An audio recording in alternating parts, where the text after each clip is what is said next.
Hey gang, so I've been getting some requests from people that want to know how I got started as a nutrition author. You know, they're like, you were a stand-up comic and now you're a nutrition author. So explain to us why you're so weird. That's just weird. Why would somebody do that? So they want to know why. And I don't know, I just thought that was kind of lame to tell my story in a video. I don't really do that kind of stuff much. But then I realized that I could share my trek of getting my voice back after losing my voice for 8 years, and that could really help somebody that might be dealing with chronic laryngitis. So all of a sudden, I thought the idea was a good idea, and I said, yeah, I'll go ahead and do that. So if you want to hear the story about how I got started as a nutrition author, or you're dealing with chronic laryngitis, this is the video for you.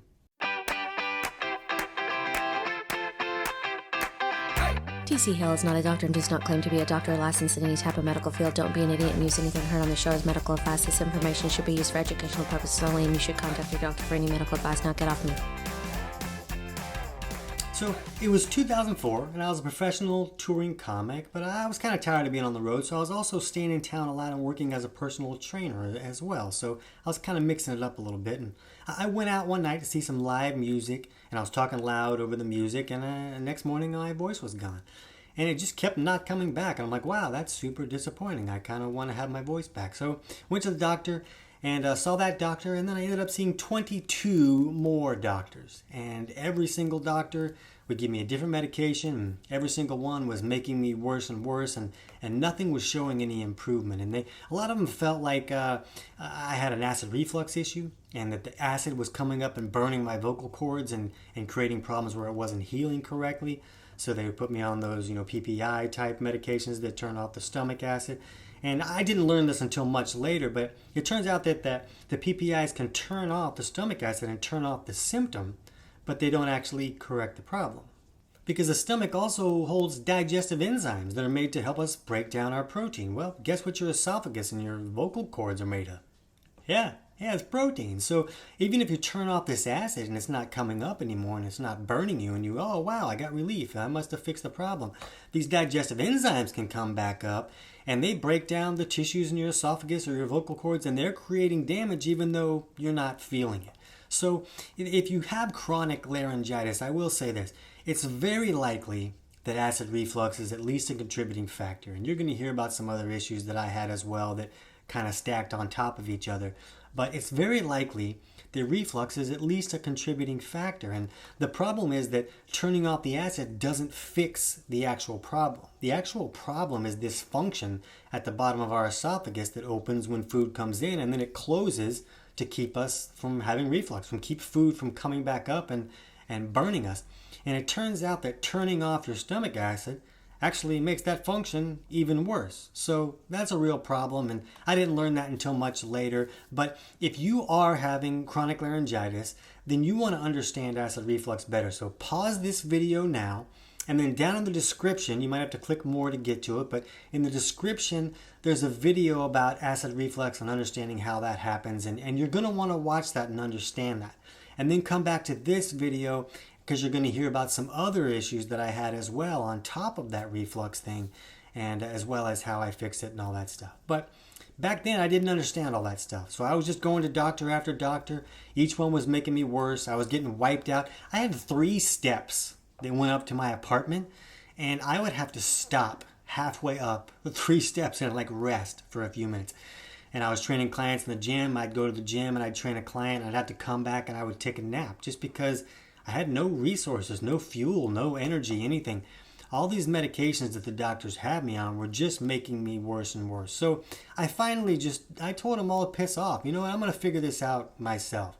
And that's what I did. I just started researching anything that I could, and I was determined to figure this out. I was very motivated. I was a comedian with no voice. You know what that is? That's a mime.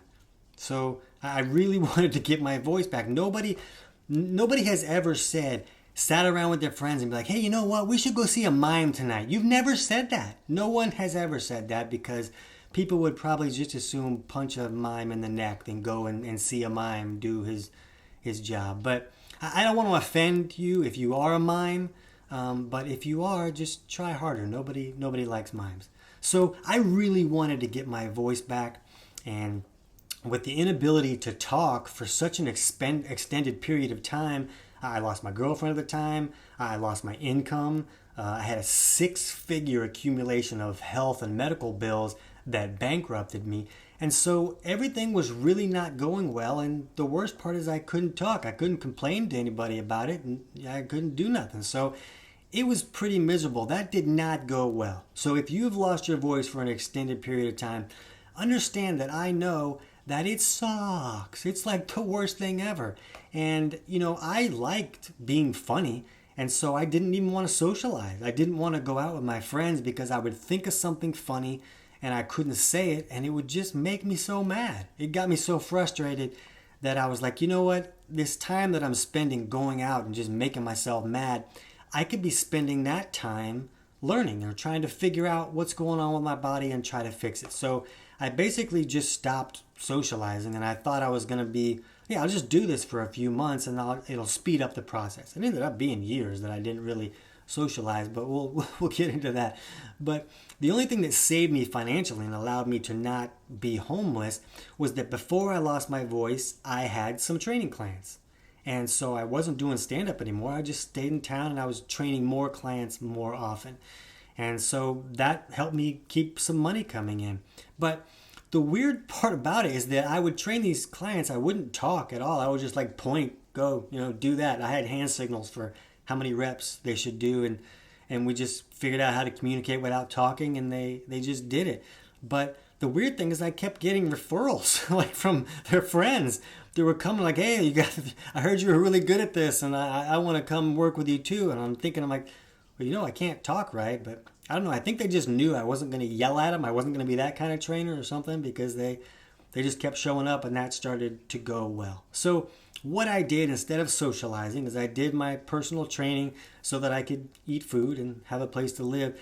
And I became this psycho researcher. If I was not working or sleeping, I was either reading a book or I was listening to some type of nutrition seminar that I had been to, or some type of audiobook or something. I was nuts. I don't suggest that you become nuts, but hopefully from what I've learned, you get to cut down the amount of time it takes you to figure out your answers. So I was basically just traveling the country, going to every nutrition or natural health workshop or seminar that I could find, just trying to learn anything that I could.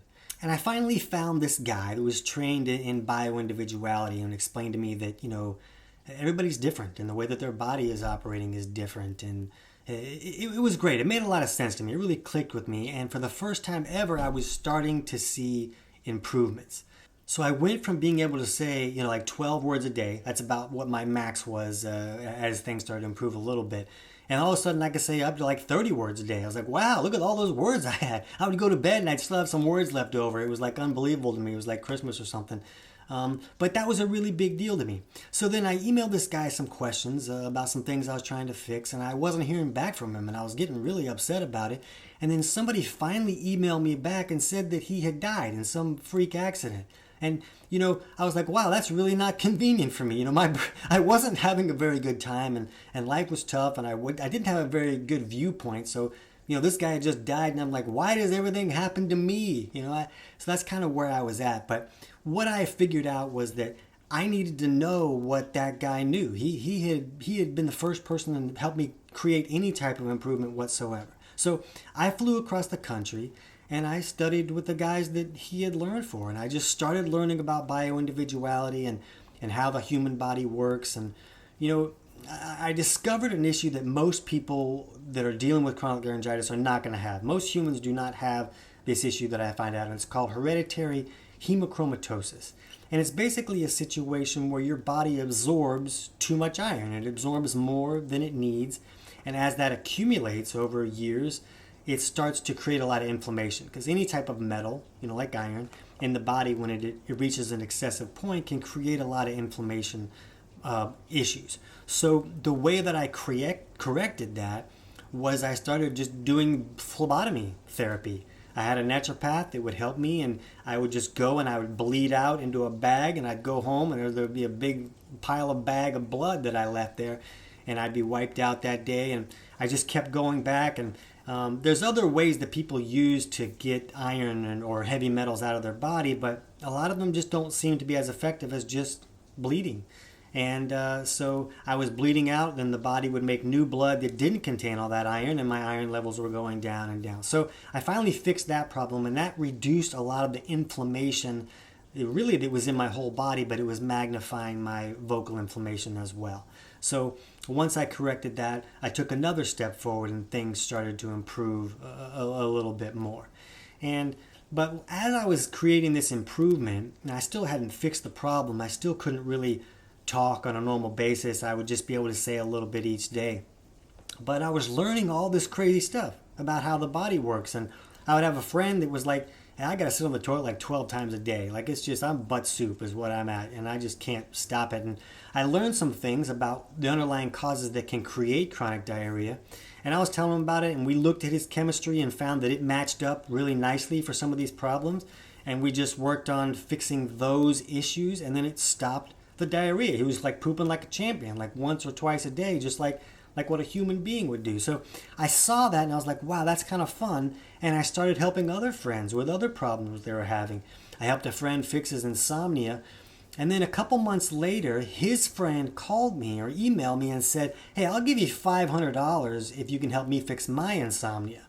And I was like, oh, this is a business. I did not know that. I did not know this was a business. So that's kind of how I got started working as a practitioner and helping people, health coaching and stuff like that. And I started taking on clients in LA, and I started helping my personal training clients with other health issues they were having. And I was getting referrals from celebrity clients, and all of this was happening without me talking to any of these people. And I would have these like laminated index cards, and I would have a client come over that wanted nutrition help and help with some kind of natural health issue. And they would sit down with me at my desk, and I'd hold up these cards. They would be like, yeah, how's your sleep going? You know, what's your poop like? Are you constipated? And I would just hold up these cards, and if I had a question, I would just type it out on my computer. And so that's kind of how I did it. I just learned to work with people in a way that I could. I ended up growing the business, and I had 4 assistants that were helping me do that stuff along with other businesses that I was building. And I just kind of found a way to make it work. Now, I'm not suggesting if you have chronic laryngitis to just find a way to make it work, because even though I did that, it sucked. It still sucked. I was still miserable. I still couldn't talk. I still couldn't have, a real life. I was just finding a way to survive and thrive with what I was doing. But as I was learning more and more, I learned how to fix the underlying cause of my acid reflux. And I also wiped out an H. pylori infection that I had in my stomach, and along with some co-infections that were going on. And this is really common with acid reflux. If you watch the video in the description, you're going to understand the underlying cause of acid reflux. But on top of that, for most people, a lot of people will have some type of infection in their stomach, whether it's H. pylori or some other type of bacterial, fungal, yeast type of situation, where it's either in their stomach or their small intestine. Because when that stomach acid is not working correctly, the door is open and all these bad guys can come in and set up camp, and it ends up magnifying the underlying cause of acid reflux.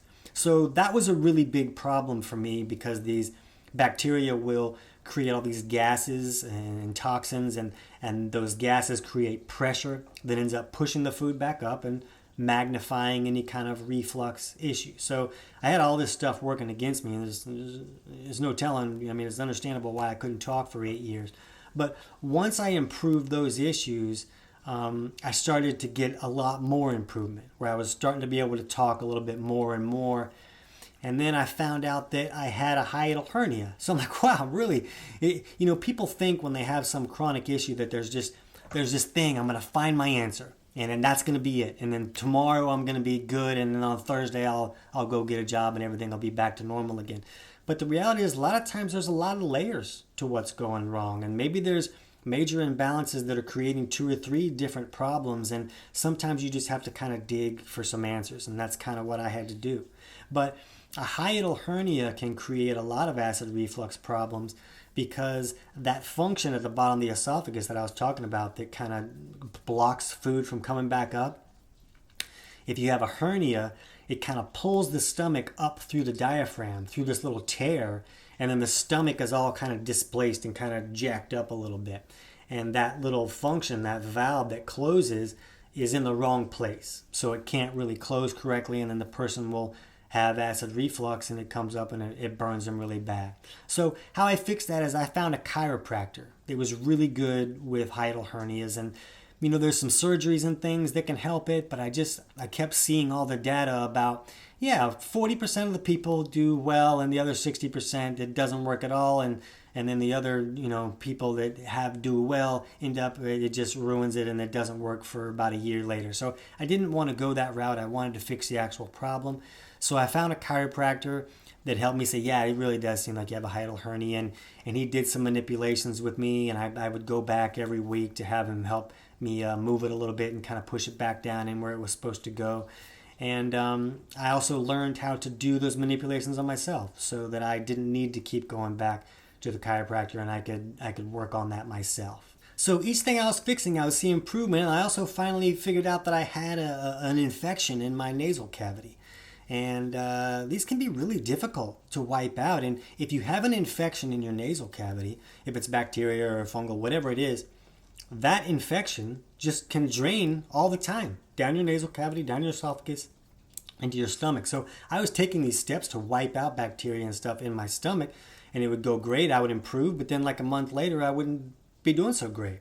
And I'd have to try and wipe them out again. I'm like, wow, how is this always coming back? And it's because it was in my nasal cavity and just coming down and kind of resetting up camp and building a new infection in my stomach and all this kind of stuff. I also see a lot of people that'll have this problem if they had a root canal or something and they have some kind of infection in a pocket in their tooth.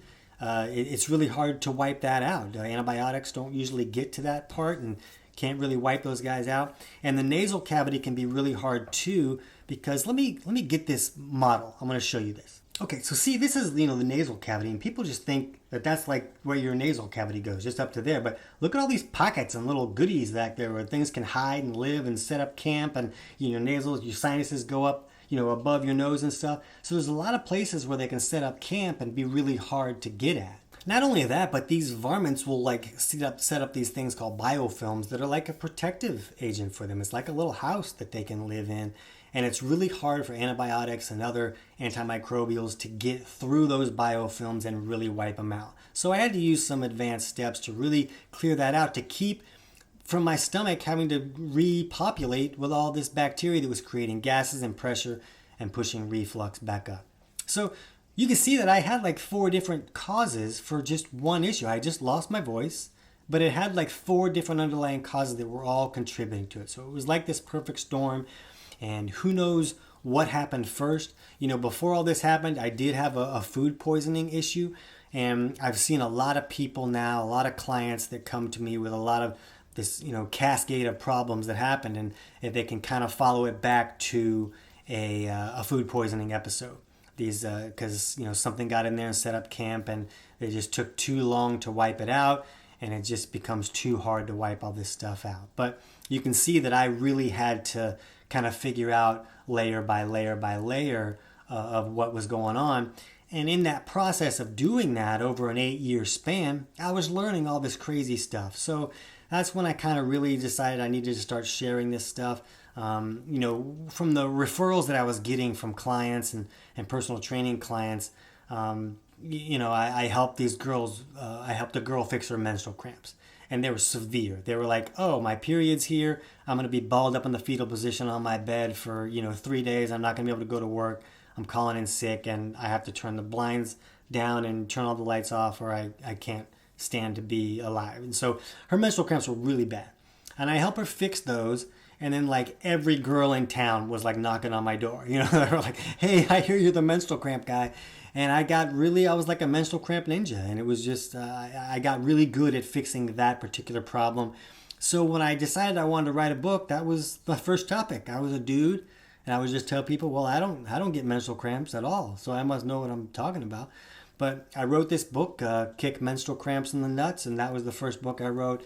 And then I just started working on other topics and other books. And, I really like the weight loss topics. And I wrote some books on that because I was kind of cheating with my clients in the gym. And I was using their bioindividuality and helping them understand the underlying cause of their weight gain, because it's not the same for every person.